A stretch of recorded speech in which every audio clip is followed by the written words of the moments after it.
Welcome to Module 1, Lesson 4 of the ForexDelight Trading Mastery course. Today, we will be understanding leverage and margin. What is leverage? It is the borrowed capital from your broker, allowing you to control larger positions with less money.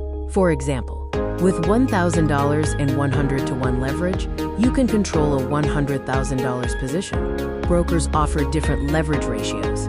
We recommend a moderate 100-to-1, which allows $1,000 to control $100,000. Be aware that ratios like 200-to-1 and 500-to-1 are aggressive and very risky. Margin is the deposit required to open a position, acting as collateral locked in your account while a trade is open.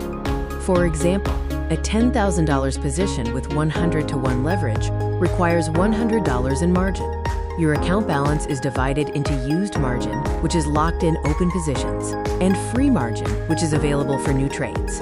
If your account balance is $1,000 and your used margin is $300, your free margin is $700. A margin call is a serious warning. It occurs when losses consume your margin, forcing the broker to close your positions. For example, if a $1,000 account with $300 used margin loses $600, the remaining $400 triggers a margin call. Leverage is a double-edged sword, amplifying both profits and losses. A 100-pip profit or loss on a $10,000 position with 100-to-1 leverage results in a $1,000 gain or loss, respectively. To use leverage safely, start with low leverage, 50-to-1 or 100-to-1 maximum, and never use the full available leverage.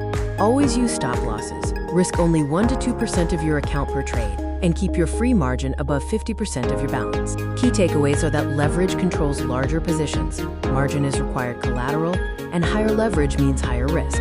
Remember to use 50-to-1 or 100-to-1 max leverage, and always use stop losses. Next up is Module 2, Risk Management.